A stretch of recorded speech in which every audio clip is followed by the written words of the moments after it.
দিব না। আমরা এই কার্ডটা দিব মৎস্য চাষী আছে তাদেরকে আমরা দিব, আমরা এই কার্ডটা দিব খামারি আছে, হাঁস মুরগি পালন করছে, গরু পালন করছে, এরকম যারা বিভিন্ন প্রাণী সম্পদ খামারি আছেন তাদেরকেও আমরা এই কার্ডটা পৌঁছে দিতে চাই। বাংলাদেশের কৃষি ব্যবস্থাকে আধুনিক ও সমন্বিত সেবার আওতায় আনতে সরকার চালু করেছে এক বৈপ্লবিক উদ্যোগ, কৃষক কার্ড। এটি কেবল একটি পরিচয়পত্র নয়, বরং কৃষকের ভাগ্য বদলের এক ডিজিটাল চাবিকাঠি।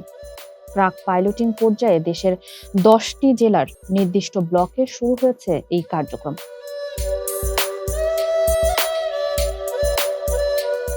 কারা পাবেন এই সুবিধা? প্রকল্পের আওতায় সরাসরি নগদ সহায়তা পাবেন ভূমিহীন, প্রান্তিক ও ক্ষুদ্র কৃষকেরা। বছরে 2500 টাকা করে সরাসরি তাদের হাতে পৌঁছে যাবে। প্রাক পাইলটিং পর্যায়ে এই 3 শ্রেণীর প্রায় 20,671 জন কৃষককে এই নগদ সহায়তার আওতায় আনা হয়েছে। এটি মূলত একটি সামাজিক সুরক্ষা বলয় হিসেবে কাজ করবে।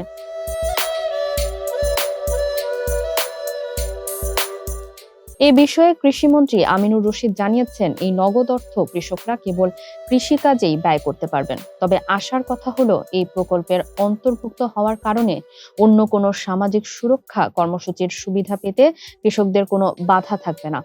মাঝারি ও বড় কৃষকরা নগদ সহায়তা না পেলেও কার্ডের অন্যান্য সুবিধা ভোগ করতে পারবেন।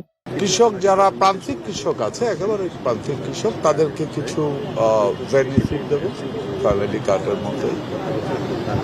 আর পরবর্তীতে অ্যাকচুয়ালি আমাদের এই কার্ডের মূল উদ্দেশ্য যেটা আছে সেটা হলো উৎপাদন, ভোক্তা, কৃষি জমি, কৃষির পণ্য, ভ্যারাইটি সবকিছু যেন আমরা নিয়মতান্ত্রিকভাবে কৃষক পেতে পারে এবং গভর্নমেন্টের কাছে যেন সমস্ত তথ্য সঠিকভাবে আসতে পারে।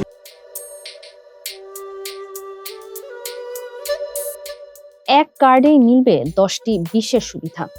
এর মাধ্যমে কৃষকরা ন্যায্য মূল্যে সার ও বীজ পাবেন, ভর্তুকি মূল্যে পাবেন সেচ সুবিধা, সহজ শর্তে কৃষি ঋণ এবং আধুনিক যন্ত্রপাতি কেনাও হবে আরো সহজ।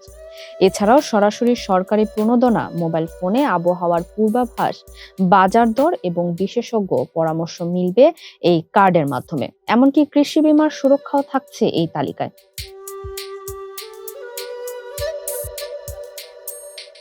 পঞ্চগড়, বগুড়া, ঝিনাইদহ থেকে শুরু করে পিরোজপুর, কক্সবাজার, কুমিল্লা সহ মোট 10টি জেলায় প্রথম ধাপে 8,34,00,000 টাকা ব্যয়ে এই প্রকল্প বাস্তবায়ন করা হচ্ছে। প্রযুক্তিগতভাবে এই কার্ডটি একটি ব্যাংকিং ডেবিট কার্ড, যা সোনালী ব্যাংকের মাধ্যমে বিতরণ করা হচ্ছে। ইতোমধ্যেই কৃষকদের নামে ব্যাংক হিসাব খোলা হয়েছে।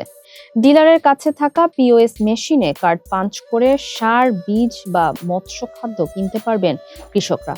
ফলে মধ্যস্বত্বভোগীদের দৌরাত্ম্য কমবে এবং সরকারি ভর্তুকি সরাসরি কৃষকের পকেটে পৌঁছাবে।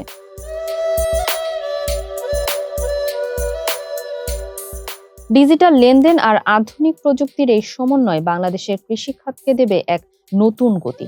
সরাসরি সেবা আর ন্যায্য অধিকার নিশ্চিতে কৃষক কার্ড হয়ে উঠবে কৃষকের সবচেয়ে বড় শক্তি। ফারিহা আহমেদ, মানবকণ্ঠ।